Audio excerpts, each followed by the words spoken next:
The Viking Wind Farm, a remarkable feat of engineering and environmental ambition, is now operational in Shetland, Scotland. With its completion, the UK takes a significant step forward in its pursuit of renewable energy.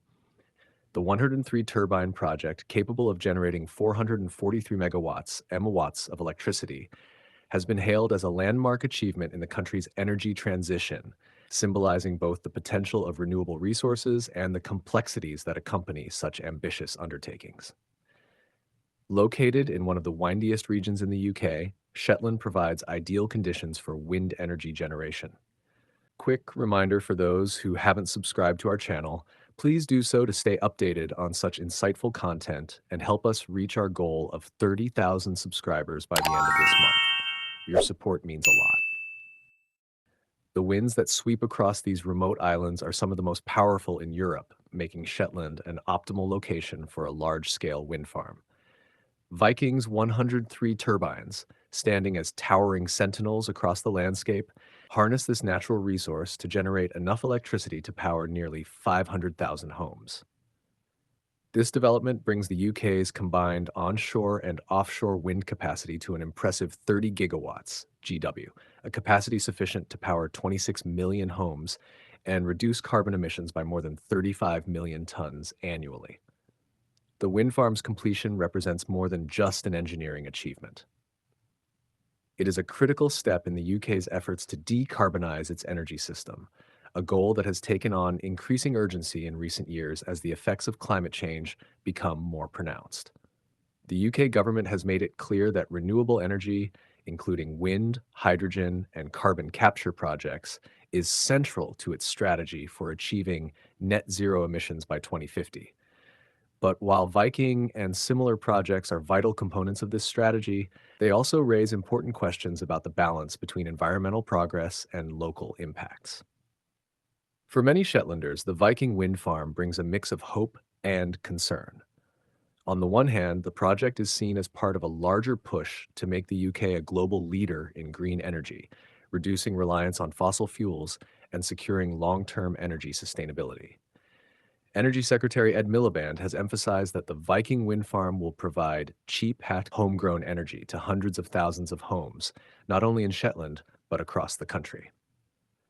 The project is part of a broader £8.3 billion investment over 5 years aimed at accelerating the development of green energy infrastructure through Great British Energy, a publicly owned company.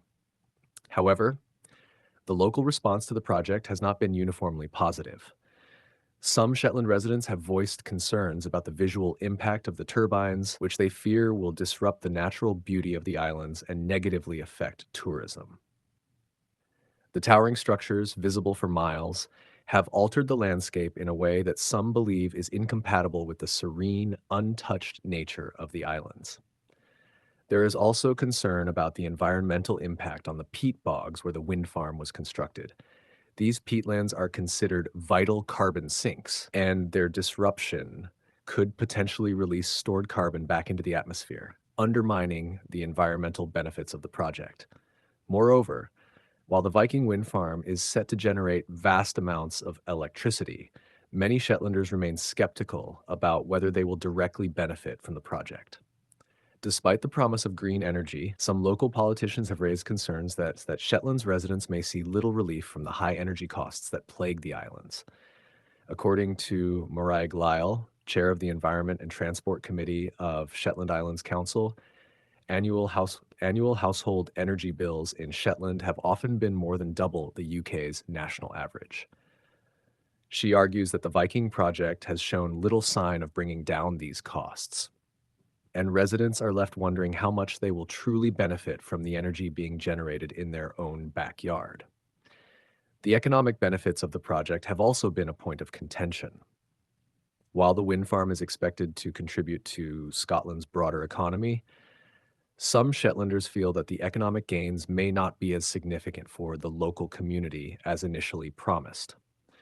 The construction of the wind farm, which cost £1 billion, included a 160-mile undersea cable to transport electricity between Shetland and the UK mainland. This infrastructure will facilitate the export of electricity from the archipelago, But critics argue that the wealth generated by this green energy may flow elsewhere, leaving local communities with little more than the turbines on their horizon. Despite these concerns, the Viking Wind Farm marks a significant milestone in the UK's transition to a greener energy system. Alistair Phillips Davies, CEO of SSE Group, the company behind the project, acknowledges both the scale of the achievement and the challenges that lie ahead. He notes that it has taken nearly 2 decades for the Viking project to move from concept to completion, highlighting the slow pace of progress in renewable energy development. Phillips Davies argues that if the UK is serious about meeting its climate goals by 2030, it will need to accelerate the development of renewable energy infrastructure. He calls for a more streamlined process for building such projects, stressing that time is of the essence if the UK is to achieve its ambitious targets. The Viking Wind Farm also represents a larger shift in the role that regions like Shetland and the North Sea will play in the UK's energy future. For decades, the North Sea has been a critical source of oil and gas fueling the UK's economy and energy needs. But as the country moves away from fossil fuels, these regions are being repurposed as hubs for renewable energy. Wind farms, both onshore and offshore, are becoming the new face of energy production in the North Sea, helping to secure the UK's energy supply while reducing carbon emissions. For Scottish leaders, the Viking Wind Farm is a symbol of progress. Scottish First Minister John Swinney has hailed the project as a significant step in unlocking Shetland's green energy potential. He argues that the expansion of Scotland's onshore wind capacity is a vital component of the country's mission to achieve a just transition to net zero, ensuring that the benefits of the green energy transition are shared equitably across society. Swinney and others in the Scottish government see renewable energy projects like Viking as not only essential for combating climate change, but also as a means of stimulating sustainable economic growth in rural and remote areas like Shetland. As the Viking Wind Farm begins full operation, it stands as a testament to the possibilities of renewable energy. But it also serves as a reminder of the complexities that come with such large-scale projects. The promise of clean, green energy must be balanced with the concerns of local communities, the protection of fragile ecosystems, and the need for equitable economic benefits. The story of Viking is, in many ways, the story of the UK's broader transition to a renewable energy future, a journey that is filled with both triumphs and challenges. The completion of the Viking Wind Farm marks a critical chapter in this journey. It is a project that has the potential to power hundreds of thousands of homes, reduce carbon emissions, and bring the UK closer to its climate goals. But it is also a project that raises important questions about who benefits from green energy and at what cost.